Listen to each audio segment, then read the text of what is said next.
Great, thank you very much, and thank you for the opportunity to come and talk to you today. So my team, the Research and Intelligence team that I co-lead at Ofcom, we collect the evidence base across all of the sectors we regulate, so telecoms, media, post, and now, of course, online safety. So we've been very much gearing up for that. So in the next 20 minutes or so, I'll talk you through some of the work we've done in building that evidence base, some of the key challenges we face, and how the evidence base fits into the regulatory roadmap. So just a quick overview of what I'm going to cover, the good, the bad, and the potentially harmful. So, or today's theme, the internet we want, the internet we don't want, and the internet that lots of people want but might not be good for us.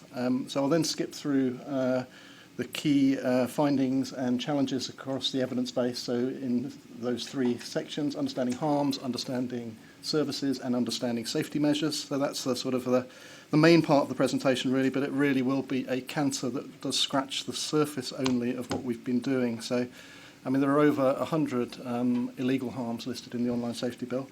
Our estimate of the number of in-scope services is around 150,000, well, there's quite a big margin around that.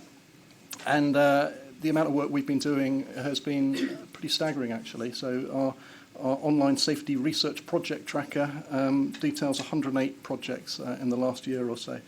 So anyway, I'll move on. So the good, the internet we want. Can you hear me okay? Yep, okay. So the internet we all want is the one in which we have a good balance between our online and offline life. We can be ourselves, share our opinions, have a voice online, and in which our mental health is supported. And so the good news is that we're broadly in agreement that we're getting that, or at least we're either in agreement or we're neutral. You see that the red there are the people who disagree with those statements. And the good we want for society. Similarly, more of us think that the internet is good for society than think it's bad for society, although a lot are unsure. Apologies, that chart, that should be 36% internet is good for society, 33% neutral, and about 32% images damaging for society. I don't know why that's gone wrong, but apologies. So the bad, what we don't want. So we all know there's things on the internet that we don't want. Highest levels of concern are perhaps unsurprisingly about content depicting the sexual abuse or exploitation of children. So the potentially harmful, what some of us want sometimes. Of course, the challenges are in the trade-offs between protecting the rights of people to express themselves freely on the internet and protecting internet users from harmful and offensive content and experiences. And here the views are pretty balanced. And apologies again, I've had my chart pack. It should be roughly even between free speech advocates and protection prioritisers. But while there isn't consensus, more people than not think that more online safety measures are needed. So 46% with only 25% disagreeing. Women and minority ethnic groups were more likely to be in favour of more online safety measures, maybe linked to them being more exposed to particular types of online harms. So moving through three pillars for understanding the online safety system. So it's a really complicated landscape that we need to make sense of in order to develop policy to make the internet the safer place that most of us want, while also protecting freedom of expression that most of us also want.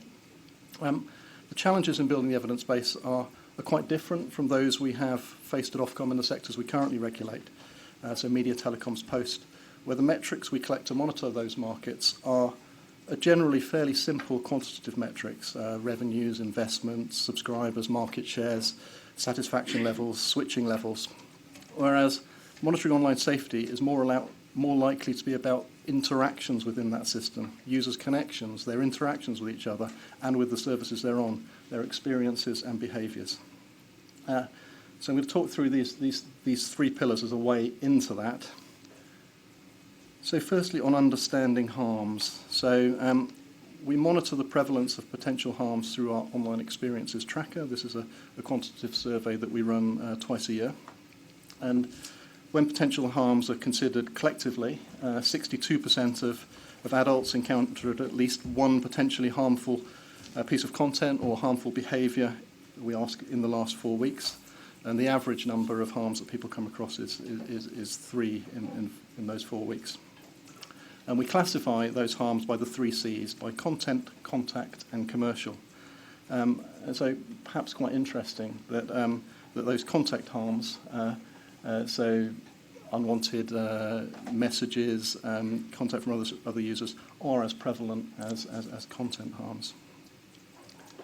We asked the same questions to teenagers, so a few differences. So slightly higher exposure to harms, so 68% exposed to a potential harm in the last 4 weeks, that compared to 62% of adults.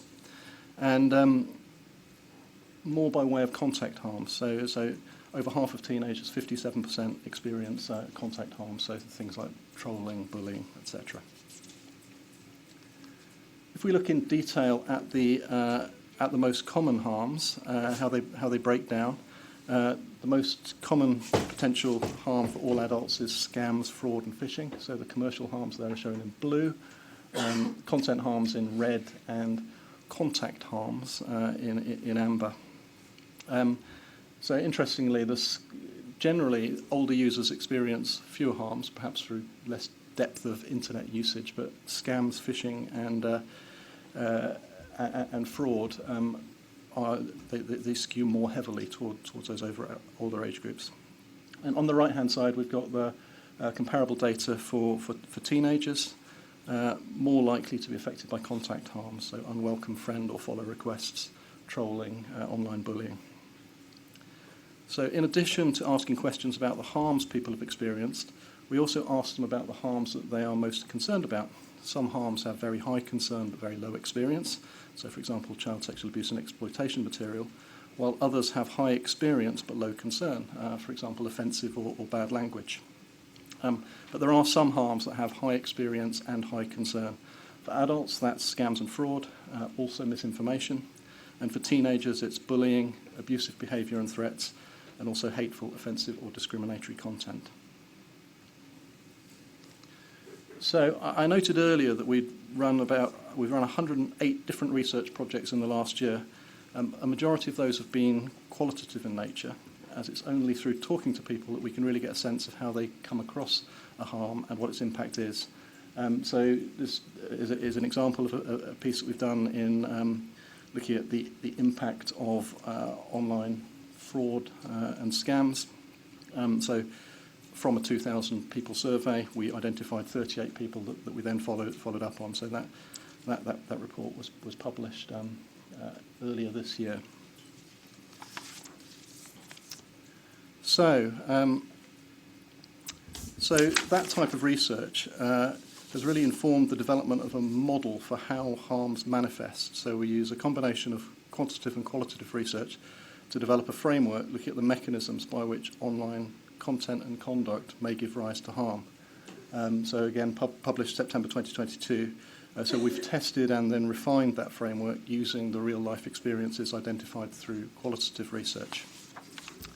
So, for example, the report contained 27 different case studies. The example shown here tests the model through the experience of a teenager whose online experiences led her to eating disorders, self-harm, and attempted suicide.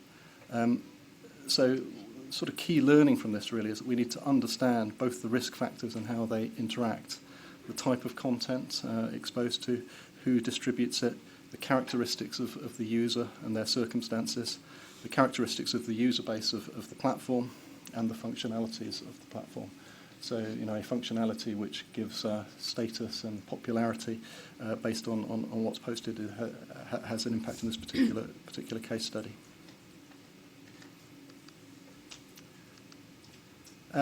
So just want to conclude this section with just to highlight a particular research challenge that we face, researching children online. So children's online experiences and how they can be studied are really very different from adults. So the issues that we need to consider as researchers include the risks around exposing children to potentially harmful topics, how we obtain informed consent from children, and ensuring studies reflect actual behaviour. There's big differences between what children say and what they do, It's also difficult sort of capturing data from children because you don't know if they're using a device, whether it's a shared device or not, for example. It's also really expensive research, so we face those constraints. I just want to highlight three pilot studies that we've done looking at that. Firstly, we've worked with schools, school being sort of probably the safest environment, working with teachers in exploring the harms that people are exposed to, children are exposed to online. Passive monitoring. So a key part of our evidence base across online is what people do online, i.e. the sites they visit.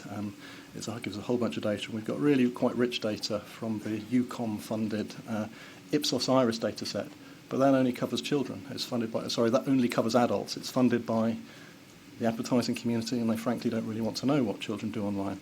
So we've set up a panel looking at what children are doing. So by monitoring the devices that they use. And third on the right, avatar-based research. A really good way of understanding the types of content that children get exposed to is by setting up a fictional profile. So we've created some fictional profiles based on the behaviour of real children, the youngest age 4 up to age 12 in this pilot, across many different platforms. And then we can just assess the content that is pushed to them and the risk that they're exposed to. There's, of course, more in the sort of children's space. So, we face real challenges in looking at some of the more serious harmful experiences online, online grooming, content promoting suicide, where we need to talk to children about it, but it's very sensitive. So we have a sort of a trauma-informed approach, working with very skilled professionals. In this sort of journey that we've been down through building our evidence base, we've had to sort of think very carefully about the policies and guidelines that we develop. It can be very frustrating because it seems to add a lot of timelines to every piece of research, but it's really fundamental to what we do. So moving on to services. So this chart shows how we spend our time online. People in the UK, it's a lot of time. It's about 4 hours a day on average for adults, and that is only across smartphones, tablets and PCs. So the notable exclusion is connected television. So much of Netflix viewing, for example, isn't included. So 3 things to note, all quite obvious, but useful for framing the challenge of regulating for online safety. Firstly, that a lot of time is spent on a small number of platforms. So almost an hour and a half if you add up the Meta and Alphabet platforms. So there's a particular responsibility on those mainstream internet giants who are, of course, very, very well resourced. Secondly, a lot of time is spent on user-to-user sites and characterized by content uploaded by users and which facilitate contact between users. So those most popular sites you'll see on the right-hand side. But of course there is a long tail, so that 1 hour and 52 on the left is everything else. So a real challenge in understanding those services. So we do find that most harms are encountered on the major user-to-user platforms. In part, that's a consequence of the number of users they have, but you'll see from that chart there are some differences. So 43% of those who said they'd been exposed to any harm in the last 4 weeks said that their most recent harm was on Facebook, and that compares to just 6% on YouTube. But YouTube does have a higher reach, and users on YouTube spend on average more time on it. Another factor is that big platforms are also often the gateway to higher risk smaller platforms. So this analysis looks specifically at 9 prominent adult pornography platforms. And it shows that the green there shows the share of traffic coming to it that has originated from a social media service. The purple says the share of that has come from Twitter. So you'll see that the fan sites are very, very dependent on referrals from social media and particularly from Twitter. And of course, another big driver of traffic to these services is search engines, also within scope of the Online Safety Bill. It's particularly the case for the tube sites at the top. For example, 36% of Pornhub traffic originates from a search engine, and the majority of that from Google. So we've done a lot of work to understand service functionalities. a fundamental part of the online safety regime will be the requirement for services to produce risk profiles and risk assessments. So a couple of things to highlight on this slide. On the left-hand side is an overview of the functionalities on video sharing platforms that are actually in scope of our current regulation, and that table is extracted from a document we published in October 2022, which was a detailed assessment of all those video sharing platforms. For example, the TikTok assessment ran to 16 pages. Then on the right-hand side, we've been collating a vast range of research to inform our register of risks for illegal content. That provides a body of evidence for platforms to use when assessing their services against the risks associated with 17 different categories of illegal offences. That's to be published when the Online Safety Bill is enacted, alongside our consultation on codes of practice. So that data combines our own research with over 500 third-party research sources. We also have begun work on a separate register in relation to protection of children. So, just to highlight a research challenge, an obvious issue is how do we understand harms in that long tail of platforms? And firstly, it's not easy to even scale how many services are in the scope of the regime. So, to estimate that, we built a data set of millions of internet services and their characteristics, and then ran a classification model that classified them as likely in scope or out of scope based on those three areas of the Online Safety Bill, so user-to-user services, search services, and pornography services. So you'll see that the range is big. DCMS at the time of doing the impact assessment for the Online Safety Bill estimated 25,000 in-scope services. Our best estimate is about 150,000. And so to understand that long tail, we can't use consumer research or seek data from the platforms. We do need automated tools. So our data science teams have scoped a number of pilots to develop insights and monitor that long tail. The first one there at the top there is the one referenced in the previous slide, just identifying the in-scope services, and the other pilots below build on that. To highlight a couple that will help us identify the scale of issues and focus our attention. So in green there, terms of service. So we'll be looking to scrape the terms of service that platforms have and then run automated tools to look for indicators of compliance or non-compliance. And then right at the bottom, so we're looking to develop and train a model of risk indicators that can provide a risk score for in-scope platforms. Right, so the final section, understanding safety measures. So most people have taken some form of action when coming across a harm.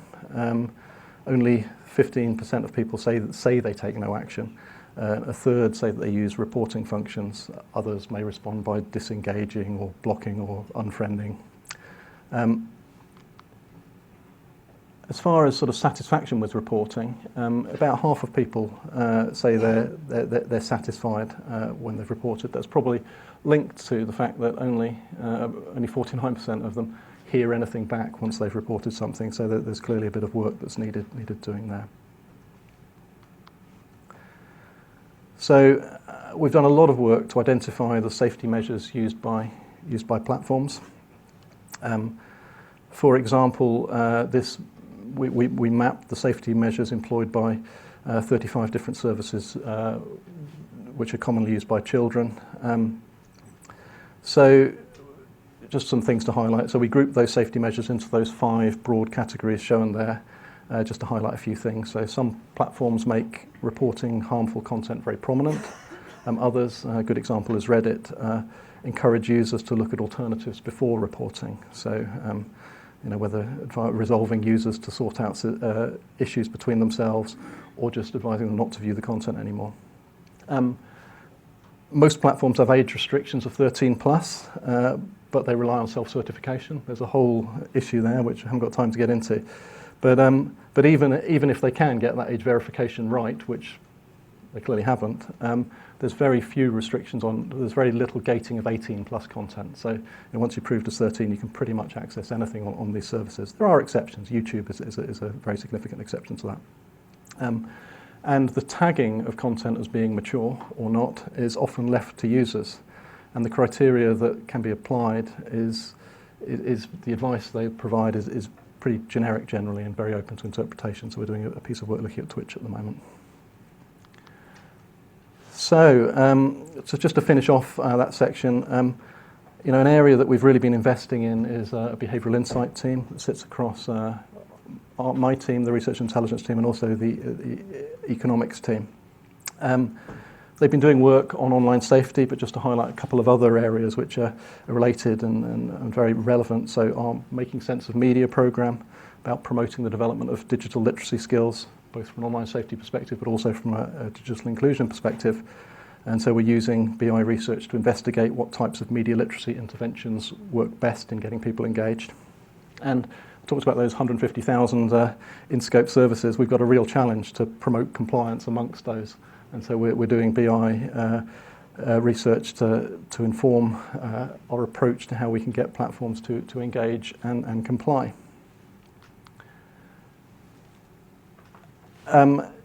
So this slide is an example of a BI experiment we've run to investigate user engagement and empowerment. I can't do it justice here, but very, very briefly, the objective of the research was to look at the impact of warnings about potentially harmful videos before viewing a video on a video sharing platform. So we had 3 videos, all legal but potentially harmful content, one showing misinformation, one showing scenes of violence, and one showing offensive language. And we had 3 types of warning. We had a generic warning, i.e. this video may contain sensitive material. We had what we call social proofing warning. This video contains material that other viewers on this platform have reported as being sensitive. And then we had a specific warning message. This video contains misinformation or scenes of violence or offensive language.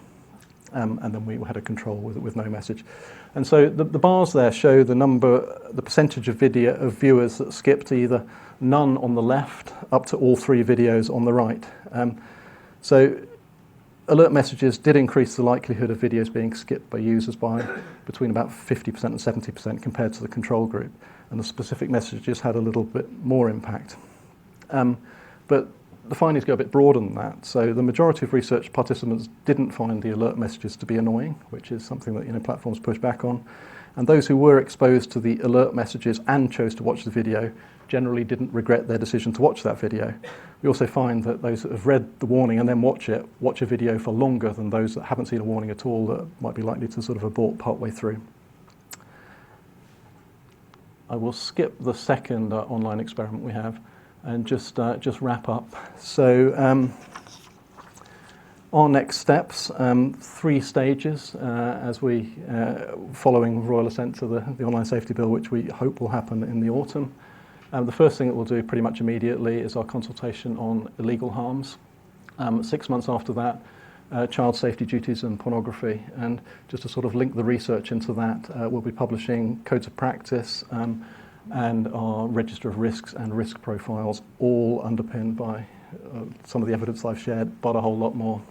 Then the sort of the third phase is the transparency, user empowerment and other duties specifically on categorised platforms. And I should just highlight that today we've published a call for evidence on thresholds for categorised platforms. So there will be some platforms that have based on certain thresholds, be they size, number of users or risk profile, that will have specific duties, and we're consulting on what those thresholds should be.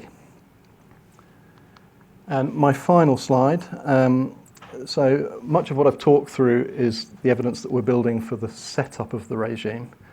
But of course we need to develop processes and data collection for ongoing monitoring and evaluation when the regime is live. So there is a bit of a shift in gear for us, and I'd just highlight a couple of things really. Firstly, we'll have a real focus on outcome metrics and how the dial changes or doesn't. And use of information gathering powers from platforms will be really, really important there. We've been working without those, obviously, until the bill is enacted. Once we have that baseline data, the focus will be on tracking both intended and unintended metrics. So unintended metrics could be, for example, people leaving the supervised platforms and going elsewhere. It could be impacting on sort of freedom of expression.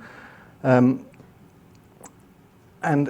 in looking at that, I think it's inevitable that we'll be using bigger and bigger data sets. So we are investing in our data science teams, machine learning, econometricians, based on where data is available. And the other area of investment I've talked about is behavioural insight research, which is perhaps most useful where real-world data is not available, so where we can run experiments. So that is the end of my presentation. So I hope it's given you a sense both of the online safety landscape and also of some of the research challenges. Hopefully we'll have time for a question or two. If not, you can contact me there. Thanks, Ian.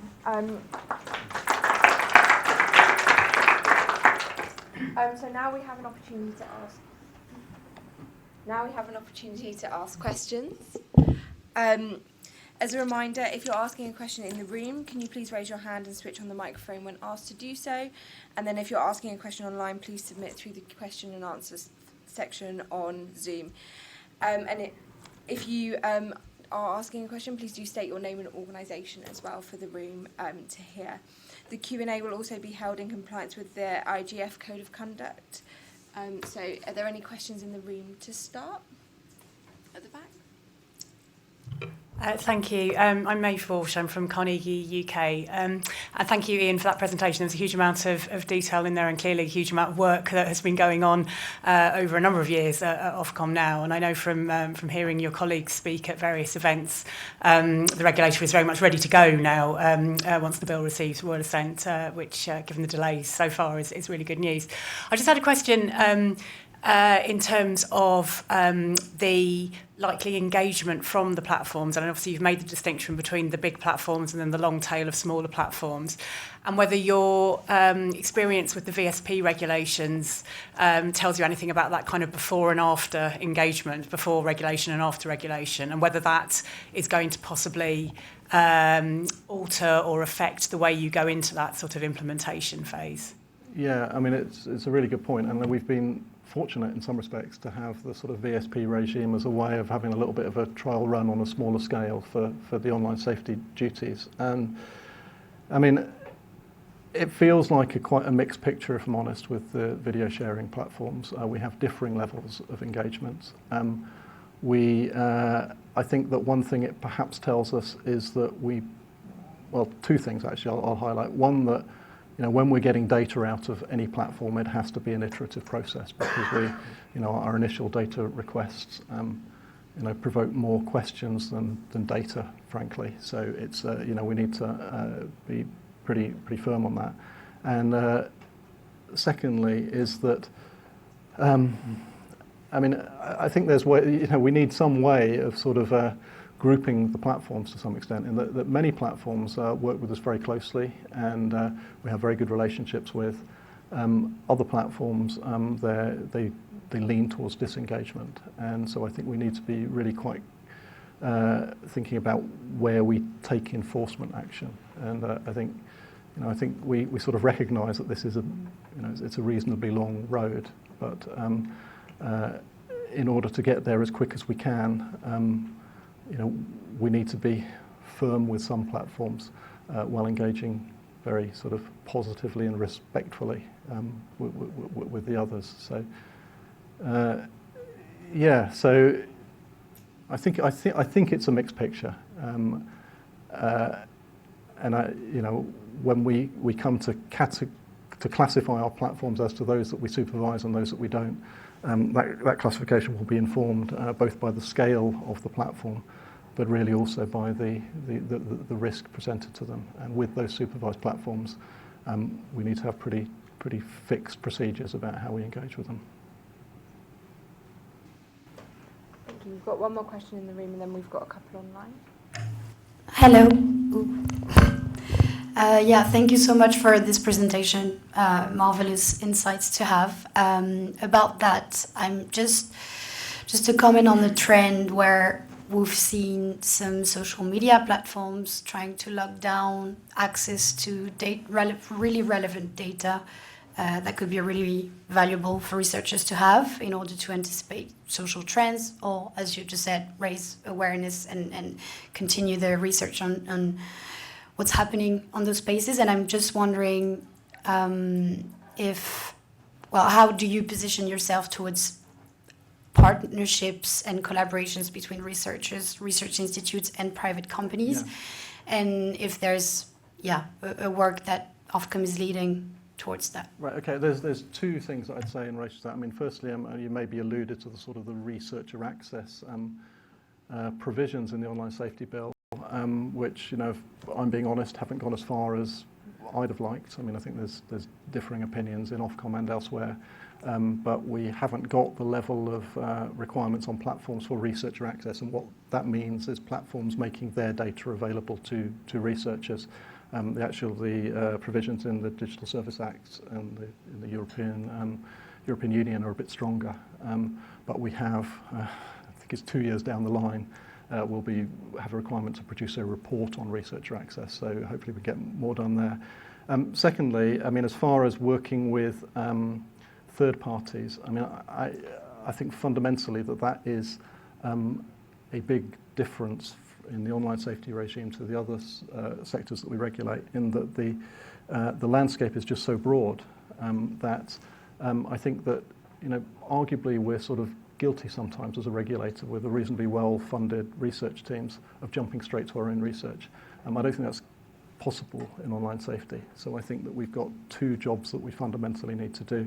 One of which is we need to be really aware of all the multitude of research that's published and have processes in place for quality assurance, just making sure that we're using that research to gain access. Secondly, we need to form some strategic partnerships with research organisations. I think we're still working through what that looks like. I mean, one idea that we have, I'm not sure if we'll go with it or not, will be to publish possibly annually a list of research questions that says these are the things that we are interested in exploring this year. It would be more a sort of a discussion document, possibly a call for evidence, I'm not quite sure what we call it, that would then hopefully put us in touch with all the institutions that are doing that sort of research, and also perhaps become a mechanism for institutions that are looking to raise funding for research to work with us and make it happen. But fundamentally I agree, and actually within the research and intelligence team that I work in, I think there is a shift in the work that we do away from commissioning research, we'll still do that, but towards building partnerships and using third-party research. So one of my takes on that, for example, is I think that then shifts the balance of our resourcing, in that I think we perhaps, we're spending less money on research, but we perhaps need more headcount and staff for monitoring that third-party research and building partnerships. Unfortunately, I think we're now out of time for this session, but we're going to have to cut to a quick break just because we're experiencing some tech issues. So we'll let people know when we'll be resuming for the next session. Thank you.